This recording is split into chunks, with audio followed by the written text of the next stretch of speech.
avocat nanga Yesu yoleyo nelakanga ofana. En ton nom, Jésus-Christ, que nous avons ainsi prié. Amen. Amen. Le thème d'aujourd'hui que je vais aborder avec vous, pour ceux qui n'étaient pas là hier, c'est au fait Jésus et la femme de Christ. Merci beaucoup, frère. Tu peux t'asseoir. Jésus et la femme de Christ. Comme vous le savez, hier, on a essayé d'aborder pour dire que le mot femme dans la Bible veut dire soumission. Femme ne veut pas dire être féminin, non. Femme veut dire soumission dans la Bible. Le mot homme dans la Bible veut dire autorité. Le mot homme ne veut pas dire personne musclée qui va faire du sport. Non, c'est pas ça. Dans la Bible, homme veut dire autorité. Alors, quand nous voulons maintenant expliquer la personne de Jésus, il faut comprendre que Dieu, dans sa miséricorde, il a dit à Moïse, par la bouche de Moïse, que moi-même je viendrai. Moi-même je viendrai et je sauverai le peuple. Là, c'était quand Dieu a parlé par la bouche de notre prophète Moïse, parce qu'il fallait qu'il y ait un autre prophète qui vienne à la place de Moïse. Alors Moïse va dire à Israël, Dieu vous suscitera un autre prophète qui viendra à ma place. Il faut l'écouter. Alors, arrivé maintenant dans les temps d'Ésaïe, le chapitre, je crois, 35 ou 34, Dieu a dit, moi-même je viendrai. Dieu lui-même devait venir. Ça va, nous allons lire ça rapidement. Ésaïe, je crois, c'est le chapitre 35. Je vous salue tous au nom de notre Seigneur Jésus. Que Dieu vous bénisse. J'aimerais vous dire que vous êtes à un bon endroit. Parce que ce que vous allez écouter aujourd'hui, ça va changer votre vie. C'est très important. Ésaïe chapitre 35. Écoutez ce que la Bible dit. Ésaïe chapitre 35. Je lis rapidement à partir du verset 4. La Bible dit, dites à ceux qui ont le cœur troublé, prenez courage, ne craignez point. Voici votre Dieu, la vengeance viendra, la rétribution des dieux. Il viendra lui-même et vous sauvera. Le verset 5, alors s'ouvriront les yeux des aveugles, s'ouvriront les oreilles des sourds, alors les boiteux sauteront comme un cerf et la langue du muet éclatera de joie. Dans cette écriture, on nous montre que c'est Dieu lui-même qui devait venir. Il avait envoyé des prophètes, mais à un temps, Dieu lui-même devait venir sur la terre. Je suis en train de dire à une personne, Dieu avait décidé dans les cieux de venir sur la terre. Le but de venir sur la terre, c'était de sauver. Il devait venir pour sauver. L'Éternel qui sauve. Est-ce que vous voyez ça? Donc, le Dieu qui vient pour sauver, il devait venir sur la terre et visiter l'homme. Alors, c'est Dieu, c'est un esprit. Un esprit éternel, comme vous le savez. Parce qu'il n'a ni père, ni mère, ni généalogie. C'est un Dieu qui était éternel. Mais il a décidé d'entrer dans les temps pour venir visiter l'homme. Maintenant, le verset 5 nous dit, quand vous verrez ces choses ici, comprenez que Dieu est sur terre. C'est-à-dire, quand vous allez voir les boiteux marcher, les aveugles voir, les miracles s'opérer, la personne qui est en train de le faire, c'est lui, Dieu sur la terre. Est-ce que vous voyez ça? Maintenant, la Bible nous dit, un jour, Jésus était en train de faire des miracles. Je suis en train de survoler pour vous amener dans les thèmes. Jésus était en train de faire des miracles. Jean-Baptiste a envoyé des disciples pour dire, allez poser la question à cet homme-là. Est-ce qu'il est celui que nous devions attendre ou c'est une autre personne? Est-ce que c'est lui l'homme en question? Quand Jean-Baptiste posait cette question, il connaissait cette écriture. C'est-à-dire l'écriture qui dit que Dieu devait venir. Maintenant, quand les disciples sont venus, on lui a posé la question. Jean-Baptiste nous a dit de te poser la question de savoir si tu es celui qui devait venir ou devons-nous en attendre un autre. Jésus n'a pas dit c'est moi. Non. Regardez la Bible. Jésus n'a pas dit c'est moi. Comme Jésus connaissait le verset 5, c'est-à-dire quand Dieu sera sur la terre, c'est le miracle qui va confirmer qu'il est là. Est-ce que vous voyez? Je souligne le mot le miracle. Qu'est-ce que Jésus va faire? La Bible dit il est sorti dehors il a guéri les malades. Il a purifié les lépreux. Il a, au fait, touché ceux qui étaient boiteux, ils ont commencé à marcher. Les aveugles ont vu. Il appelle maintenant les disciples. Venez, vous avez vu le miracle? Allez dire à Jean-Baptiste que le boiteux marche, les aveugles voient, et l'évangile est prêché partout dans le monde. Je n'aimerais pas être une pierre d'achoppement pour une personne. En d'autres termes, quand les disciples sont rentrés dire à Jean-Baptiste, voilà ce qu'il nous a dit. Parce que nous-mêmes, nous avons vu les boiteux marcher. Nous avons vu les aveugles voir, les miracles étaient là. Jean-Baptiste a compris que Ésaïe chapitre 35 s'est accompli. Est-ce que vous avez vu ça? Amen. Donc en d'autres termes, Dieu est sur la terre. Est-ce que vous voyez ça? Ok. Maintenant, si Dieu est sur la terre, mais pourquoi on l'appelle fils? C'est ça la question. Toi, tu es le Dieu éternel. Mais tu es venu sur la terre, pourquoi on t'appelle fils? Et pourquoi tu pries le Père? Pourquoi tu pries? Parce que toi, tu es Dieu. Mais pourquoi tu pries encore Dieu qui est dans les cieux? Toi, tu es un homme. Mais pourquoi? Parce que tu es Dieu. Quoi? Comme Jean-Baptiste l'a confirmé. Mais pourquoi tu peux prier encore une autre personne qui est dans les cieux? C'est là-bas que beaucoup sont entrés dans les dangers de la Trinité. Parce qu'ils n'ont pas vu la réalité de ce que nous appelons la divinité de Jésus. Maintenant, je vais te prouver pourquoi Jésus devait prier le Dieu qui est assis sur le trône. Alors que c'est lui Dieu. Parce que Jean-Baptiste a confirmé cela. C'était le Dieu sur la terre. C'est pour ça que je vous ai donné l'écriture d'Exode, chapitre 34 et l'Exode, chapitre 33. Qu'est-ce nous dit cette écriture-là? Moïse a demandé à Dieu, Seigneur, je veux voir ta gloire. C'est-à-dire, montre-moi quoi? Ta face. Les dieux en question, c'était les dieux esprits que Moïse parlait avec, sur la montagne. Maintenant, qu'est-ce que Dieu lui dit? Il dit, personne ne peut voir ma gloire et vivre. Ce que moi je veux faire, je veux te mettre dans un creux, dans un trou. Je veux prendre ma main, je veux fermer ta face. Et je veux passer, mais tu ne me verras pas de face, mais tu verras seulement quoi? Mon dos. Je m'aurais te dit que Moïse, toute sa vie, il a vu les dos de Dieu. Ah, ça tu n'as pas vu, c'est normal. Moïse, c'est la Bible, c'est pas moi. Vous voulez qu'on lise? On va lire. Exode, je rentre là-bas. Peut-être tu as lu tout à l'heure, tu n'as pas vu ça. Je ne sais pas si tu connais les dos de Dieu. Dieu a un dos. Si Dieu t'a donné un dos, c'est parce qu'il a aussi un dos. Ok. Nous parlons la Bible. Ok, remarquez, Exode. Exode chapitre 33. Le verset 19. L'Éternel répondit, je ferai passer devant toi toute ma gloire et je proclamerai devant toi, ça c'est l'Éternel, je proclamerai devant toi les noms de l'Éternel. Je fais grâce à qui je fais grâce et miséricorde à qui je fais miséricorde. L'Éternel dit, tu ne pourras pas voir ma face, car l'homme ne peut voir ma face et vivre. L'Éternel dit, voici un lieu près de moi, tu te tiendras sur le rocher. Quand ma gloire passera, je te mettrai dans un creux du rocher et je te couvrirai de ma main jusqu'à ce que j'aille passer. Et lorsque je retournerai ma main, tu me verras par derrière, c'est-à-dire le dos. Est-ce que vous voyez ça? Tu me verras par derrière, mais ma face ne pourra pas être vue. Est-ce que vous voyez ça? Moïse n'a pas vu la face de Dieu, mais Moïse a vu les derrière de Dieu. Les dos de Dieu. Est-ce que vous voyez ça? Maintenant, quand Dieu est passé, Moïse a vu les dos de Dieu. Mais remarquez ce que Dieu a dit au-dessus. Dieu a dit que quand tu seras à l'intérieur, quand je vais passer, je proclamerai les noms de l'Éternel. Posons-nous la question. C'est l'Éternel qui parle à Moïse. Mais pourquoi l'Éternel doit encore proclamer les noms de l'Éternel? Parce que c'est lui l'Éternel.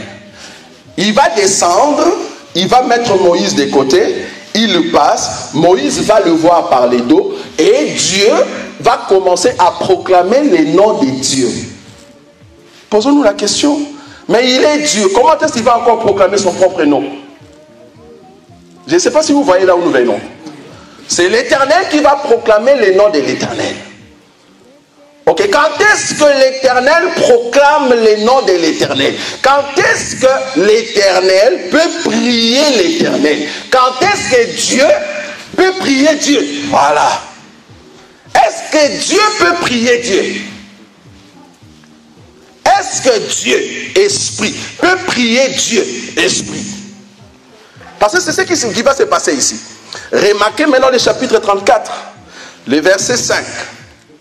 La Bible dit, l'Éternel descendu dans une nuée. Ah, j'aime ça. Donc pour que Dieu commence à prier Dieu, il doit d'abord descendre et prendre un corps. Je commence à venir. Dieu ne peut pas prier Dieu s'il n'est pas dans un corps sur la terre. Donc quand Dieu est descendu, la Bible dit, il a pris un corps qu'on appelle la nuée. Quand le Dieu Esprit entre dans la nuée, le Dieu qui est dans la nuée peut prier le Dieu Esprit. Ça, vous n'avez pas vu? J'arrive. Le verset 5. L'Éternel descendu dans une nuée, s'éteint là auprès de lui. Lui qui? Moïse. Ça va? Et proclama les noms de l'Éternel. Qui proclame les noms de l'Éternel? C'est l'Éternel. Oh. L'Éternel s'éteint auprès de Moïse et proclama les noms de l'Éternel. Attendez. Est-ce que la Bible est en train de mentir ou quoi? Non. Parce que l'Éternel ici est devenu deux. Il y a l'Éternel dans les cieux et l'Éternel dans les corps de la nuée. Je ne sais pas si vous voyez ça. Donc on a deux éternels. Je ne sais pas si vous voyez. Donc il y a l'Éternel dans les corps de la nuée et l'Éternel dans les cieux. Maintenant l'Éternel dans les corps de la nuée peut prier l'Éternel Esprit. C'est pour ça que la Bible dit, remarquez, et proclama les noms de l'Éternel. 6. Et l'Éternel passa devant lui et s'écria. Qui est en train de crier? C'est l'Éternel qui crie. Mais quel Éternel? Dans les cieux ou sur la terre? C'est l'Éternel sur la terre dans un corps. Est-ce que vous êtes d'accord avec moi? Donc l'Éternel dans un corps peut crier. Mais il crie à qui? Alors l'Éternel prie l'Éternel. Dieu peut prier Dieu. Est-ce que vous voyez ça? La Bible dit, c'est quoi la prière? Remarquez. Éternel, éternel. Oh, attendez.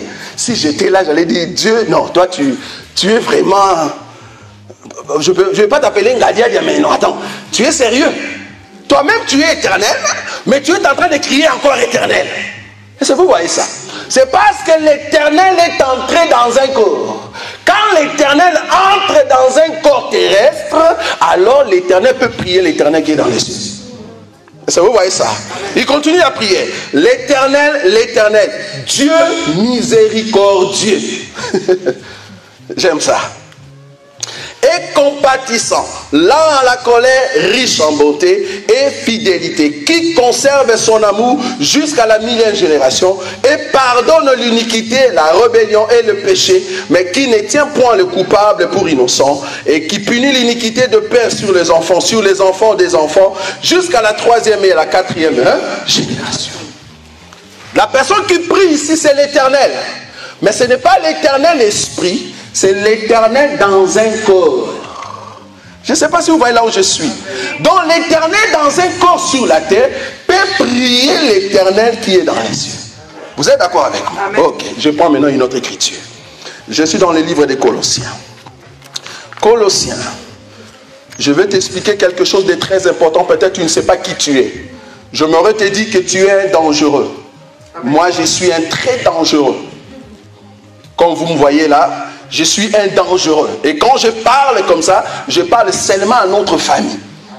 Il est strictement interdit de donner la sémence à n'importe qui. Nous donnons la sémence seulement à la famille. Nous sommes des dangereux. Je croyais que tu allais vraiment dire Amen. Amen. Voilà, Colossiens. Voilà les dangereux, maintenant ils commencent à comprendre. Colossiens, pourquoi nous sommes dangereux? Remarquez. Colossiens. Colossiens, après je vais fermer ma Bible.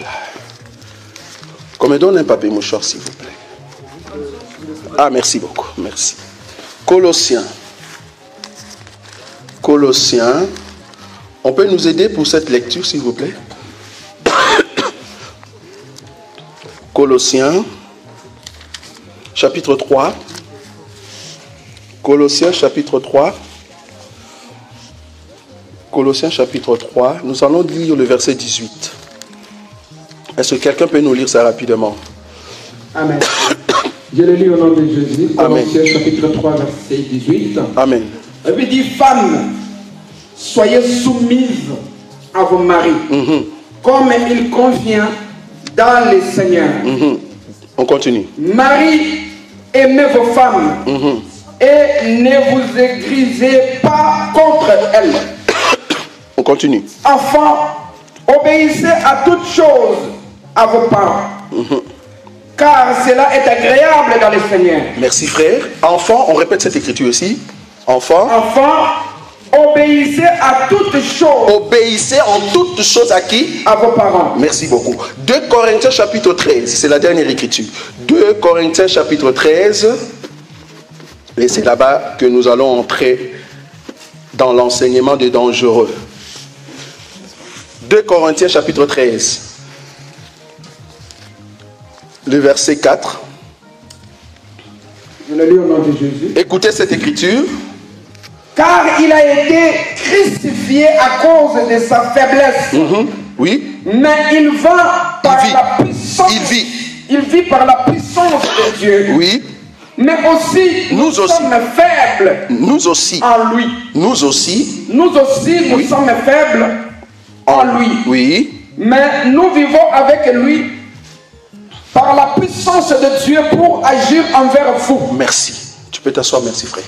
Remarquez les écritures que j'ai lues ici. Dans Colossiens, on nous a dit, enfants, obéissez à vos parents. En d'autres termes, enfant ou fils, obéis ton père et ta mère. Vous êtes d'accord avec moi? Amen. Jésus devait obéir à son père. Il était soumis à son père. Je ne sais pas si vous voyez ce que je dis. Donc, cette loi-là, c'est la loi de Dieu. Mais Jésus, lui-même est Dieu.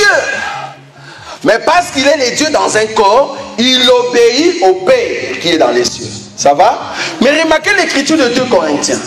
La Bible dit, 2 Corinthiens chapitre 13, là où nous avons lu, car, le verset 4, car il a été crucifié à cause de sa faiblesse.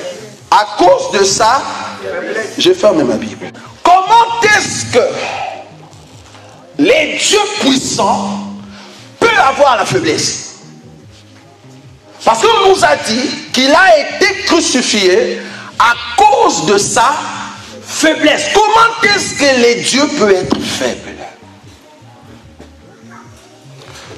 Il y a une autre écriture qui nous dit qu'en lui, il y avait toute la plénitude de... C'est en Christ Jésus, il y avait toute la plénitude de Dieu. Mais comment est-ce qu'il était faible? Et c'est par cette faiblesse-là qu'on l'a crucifié. Jésus était faible. Je n'ai pas dit Jésus-Christ. Jésus était faible. Qu'est-ce que je suis en train de dire? Il y a une différence entre le Christ et Jésus. Le Christ est éternel. C'est l'Esprit éternel qui a commencé depuis le commencement et qui n'a point de fin. Maintenant, il faut que cet Esprit entre dans les temps. C'est-à-dire, les dieux éternels devaient porter un corps, comme au temps de Moïse, pour venir visiter l'homme. Maintenant, c'est Dieu est entré dans le corps de Marie. Est-ce que vous voyez ça? Dans le corps de Marie, le Dieu qui est puissant, quand il est entré, le but c'était quoi? C'était de prendre un corps. Parce qu'en réalité, il pouvait lui-même avoir un corps céleste et être sur la terre. Mais il a préféré d'entrer dans le ventre de Marie pour prendre un corps. Et quand il est sorti du ventre de Marie, on l'a appelé Jésus. Mais avant d'entrer dans le ventre de Marie, c'était le Christ. C'était le Dieu éternel. Mais le jour qu'il est sorti du ventre du Marie, on l'a appelé quoi? Jésus. Donc, Jésus, c'est la nuée qui couvre l'Éternel. Jésus, c'est les corps qui couvrent le Christ. Est-ce que vous voyez ça? C'est pour cela, quand Marie, elle est partie dans la maison d'Élisabeth, alors qu'il y avait déjà la visitation. Est-ce que vous voyez ça? Alors que l'ange est déjà venu. Là, nous allons lire ça, c'est bien. Merci Seigneur. Ok, Luc chapitre. Parce qu'il y a une révélation qui est cachée là-bas. Luc chapitre, je crois, 1er. Luc chapitre 1er. Luc chapitre 1er. Le frère va nous aider. Luc chapitre 1er.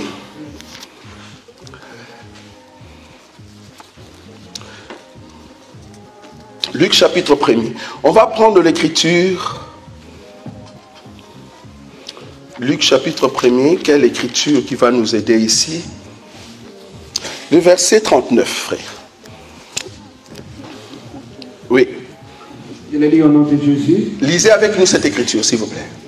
Dans ce même temps, oui, Marie s'éleva, oui, et s'en alla à hâte oui, vers les montagnes, oui, dans une ville de Juda. Oui. Elle entra dans la maison de Zacharie, Oui. et salua Élisabeth. Oui. Dès qu'Élisabeth entendit la salutation de Marie. Je vais souligner d'abord ça. Dès que Élisabeth entendit quoi? La salutation de Marie. Soulignez ce mot, on continue. Son enfant tressaillit, oui, dans son sang. Oui. Et elle fut remplie du Saint-Esprit. Oui. Elle s'écria d'une voix forte. Oui. Tu es bénie entre les femmes. Oui. Et le fruit de ton sang est béni. Qui a dit à Élisabeth que Marie a un fruit dans ses seins? Parce que Marie n'a rien dit. Elle vient juste d'entrer dans la maison. Mais qui lui a dit que, écoute, cette femme que tu vois, il y a quelque chose dans son ventre? C'est parce qu'Élisabeth était remplie du Saint-Esprit. On continue l'écriture. Je viens. Je vous ai dit que nous sommes des dangereux. Et à partir d'aujourd'hui, tu dois comprendre que tu es un dangereux. Amen. On y va? Comment m'est-elle accordé que la mère de son Seigneur... Non, la mère de mon Seigneur. La mère de mon Seigneur... Comment est-ce que tu sais que c'est lui qui est dans le ventre, il sera ton Seigneur? C'est par le Saint-Esprit. Ok, on continue. Car voici aussitôt que la voix de ta salutation a frappé mon oreille. Oui. L'enfant a tressailli d'allégresse dans mon sang. Merci, tu peux t'asseoir. Voici aussitôt que j'ai entendu quoi? La voix de la salutation. C'est ça, non? Quand j'ai entendu la voix, en lingala mungongo. Quand j'ai entendu mungongo, ya mbote na yo. J'aime ça. Na yoki mungongo, ya batunyo sote. Mungongo nga na yoki, ya mbote. Quand j'ai entendu la voix de la salutation, du coup l'enfant dans le ventre a tressailli de joie. Écoutez maintenant. Quelle était la voix que Marie a fait sortir ces jours-là? Parce que Marie et Élisabeth se voyaient tous les jours. C'est une parenté, on se connaît. Marie, je te connais, tu es une vierge. Et toi aussi, Élisabeth, on te connaît, tu es l'épouse de Zacharie. Tout le temps, je te salue de la même manière. Mais ces jours-là, quand j'ai entendu la voix, pas ta voix, Marie, parce que ta voix, je la connais. On se connaît, on va ici dans des marchés, dans le Château Rouge. On se connaît. Mais quand j'ai entendu la voix de la salutation, oh, la voix de la salutation, c'est Gabriel qui l'a amené. Gabriel est venu dans la maison de Marie, lui a dit, je te salue Marie. Ça, c'est la voix de la salutation. Or, cette salutation vient de Dieu. Dieu a mis la salutation dans le ventre de Marie. Quand Marie a ouvert la bouche, c'était la voix qui était dans le ventre qui a parlé. Et c'est comme ça que le Fils a reçu la vie. Donc, le Fils qui était dans le ventre, ces jours-là, Marie était devenue une dangereuse. J'aimerais te dire, nous pouvons nous saluer chaque jour. Mais il y aura un jour que je vais te saluer, ça ne sera pas moi. Yes. Non, j'aimerais te dire, tu connais tes parents, tu connais la vie de tes amis, mais il y aura un jour que tu vas les saluer, ça ne sera pas toi. Ça sera la voix de la salutation. Et quand la la vie d'une personne, c'est les changements qui entrent. Parce que le Saint-Esprit doit diriger ta vie. C'est la voie de la salutation. Est-ce que vous voyez ça? Or, la voie de la salutation, c'était la parole qui était dans le ventre de Marie, qui était en train de prendre un corps. C'était Dieu lui-même qui a salué Élisabeth. Est-ce que vous voyez ça? Maintenant, remarquez. Hébreux, chapitre, je crois 5. Hébreux, chapitre 5. Hébreux, chapitre 5. Attends, je vais arriver là-bas pour être sûr que c'est ça. Je crois le verset 10, frère Patou. C'est ça? Le verset 10? Ou c'est le contraire, frère Patou? Tu m'as créé un corps. Vous voyez cette écriture-là? Amen. C'est 10, 5 ou 5, 10. Aidez-moi, les lecteurs de la Bible. C'est 10, 5. Voilà. Donc, Hébreux chapitre 10, le verset 5. Voilà. Lisons. Je le lis au nom de Jésus. Écoutez. C'est pourquoi Christ, entrant dans le monde, dit, oui.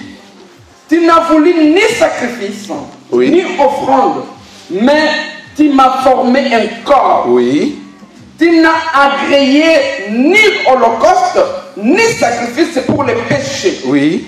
Alors j'ai dit, voici, je viens dans le rouleau, oui, du livre. Il est question de moi. Il est question de moi, oui, pour faire, oh Dieu, ta volonté. Merci, frère. Donc ici, nous voyons, c'est le Christ qui parle.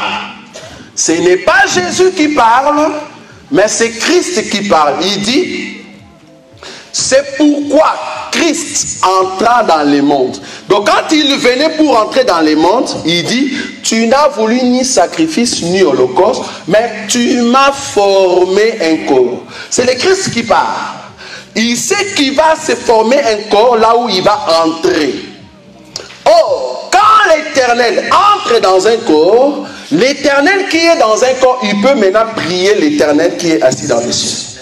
Et l'Éternel qui est dans un corps doit être soumis au Père. Or, la soumission, c'est pour une femme. Est-ce que vous voyez ça? Donc, Jésus qui était sur la terre, quand il priait le Père, c'est parce que Jésus se mettait dans la position d'une femme. Parce qu'il doit être soumis à l'autorité qui est l'Éternel. Vous voyez? C'est pour cela qu'il a dit, tout ce que je fais par la volonté de mon Père. Quand il dit par la volonté de mon Père, c'est parce qu'il est soumis au Père. Donc du coup, Jésus avait la position de la femme par rapport au Père ou par rapport à l'Esprit éternel. Est-ce que vous voyez cela? Maintenant, remarquez, entre Jésus et Marie, qui est le plus grand? Ou qui est le plus vieux? C'est Marie. Mais entre le Christ et Marie, qui est le plus vieux? Le Christ. Pourquoi? Parce qu'on a dit à Jésus, Jésus, toi, nous connaissons Abraham. Abraham, c'est notre père. Lui dit, mais votre père Abraham, il avait tressailli le jour de ma naissance. Quand il m'a vu, il était content. On a posé la question à Jésus, mais messieurs, nous savons que tu es galiléen. Mais toi, tu n'as même pas 50 ans. Et tu as dit que tu as déjà vu Abraham, vraiment. Un jeune homme comme toi. Tu n'as même pas 50 ans. Et tu as dit que tu as déjà vu Abraham. Jésus a dit, avant qu'Abraham soit Jésus. Maintenant, posons-nous la question. C'était Jésus qui était au temps d'Abraham ou le Christ? C'était le Christ. Parce que le Christ est plus vieux qu'Abraham. Donc, le Christ a existé avant le corps que nous appelons Jésus. Est-ce que vous voyez? Qu'est-ce que je veux dire par là? Pourquoi je dis que tu es un dangereux? La Bible dit dans Éphésiens chapitre 1er que Dieu nous a prédestinés. Dieu nous a prédestinés à être ses enfants. En d'autres termes, Ce que je vois ici, ce n'est pas toi. Ce que vous voyez ici, ce n'est pas moi. En réalité, je suis éternel. En réalité, je viens de l'éternité. Quand Dieu créait les cieux et la terre, j'étais là, bien-aimé. J'étais là. Quand Dieu créait les cieux et la terre, toi, tu étais là. Mais tu n'avais pas cette forme ici. Il fallait que Dieu puisse se jeter dans la terre, afin de se jeter au Congo, de se jeter au Cameroun, de se jeter ici en France, pour que tu naisses dans le ventre d'un homme. Mais en réalité, tu es un esprit. En cet esprit, Dieu t'a donné l'autorité sur les démons. C'est pour cela, en réalité, devant les démons, tu es un homme. Tu n'es pas une femme. Parce que nous avons le pouvoir de briser tout ce qui peut s'élever contre nous. Parce qu'en réalité, nous avons l'autorité. Voici le pouvoir qui accompagneront ceux qui auront cru. Une personne qui a le pouvoir, c'est un homme. Donc devant les démons, tu es un homme. Je ne parle pas de l'homme physique. Je parle de l'homme par rapport à l'autorité. Tu as l'autorité de chasser les démons. Donc tu es un homme. Est-ce que vous voyez cela? Donc par rapport aux démons, tu es homme.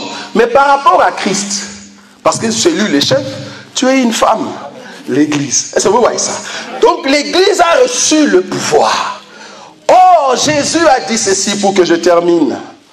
Tout pouvoir m'a été donné.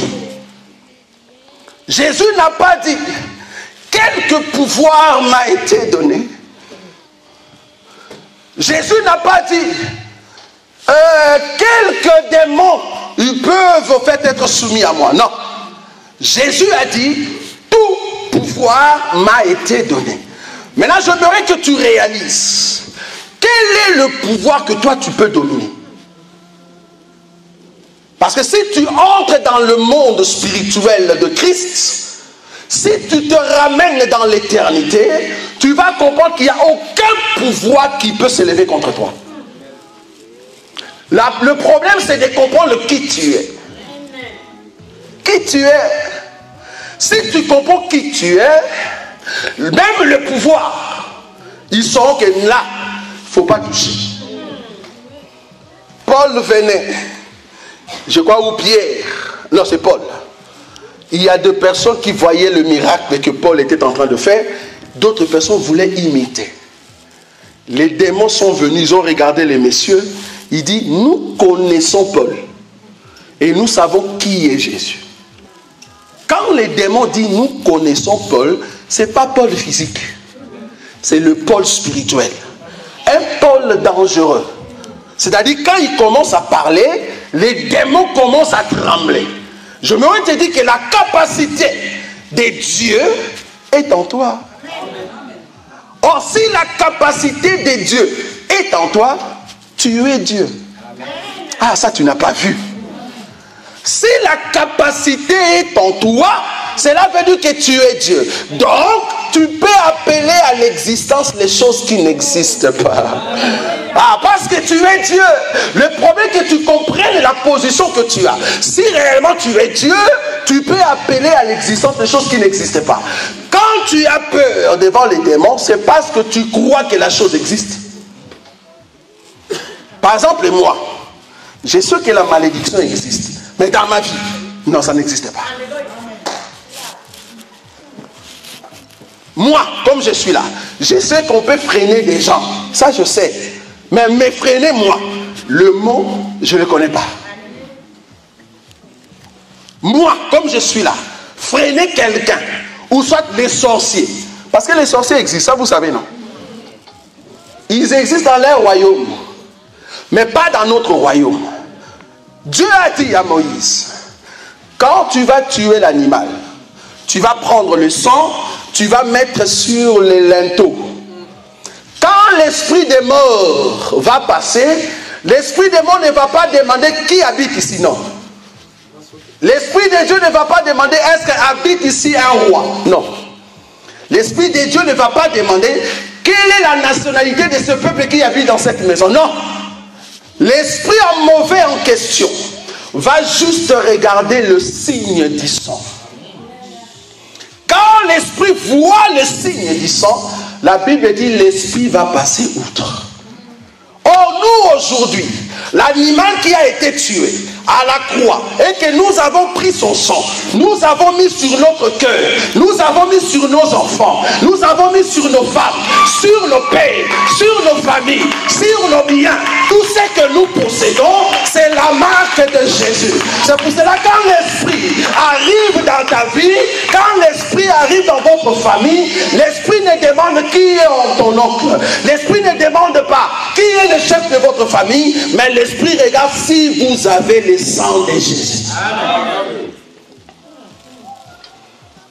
S'il y a le sang de Jésus, l'esprit va passer outre. Or, le sang de Jésus est au milieu de nous.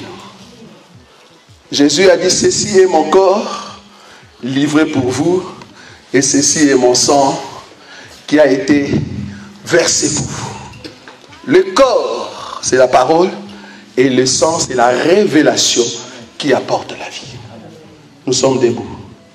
Je suis en train de répandre l'esprit du sang. Le Christ qui a versé au fait son sang, veut que son sang soit peint sur vos cœurs, afin que vous soyez des hommes différents. Ce jour-là, il y avait des maisons en Égypte, mais toute maison qui n'avait pas le signe du sang, toute maison qui n'avait pas le signe du sang, l'esprit pouvait entrer facilement. Alors que nous avons nos yeux fermés, Dieu est en train de faire passer l'esprit du sang au milieu de nous. Les chanteurs, vous pouvez monter, nous allons chanter, nous allons célébrer Dieu.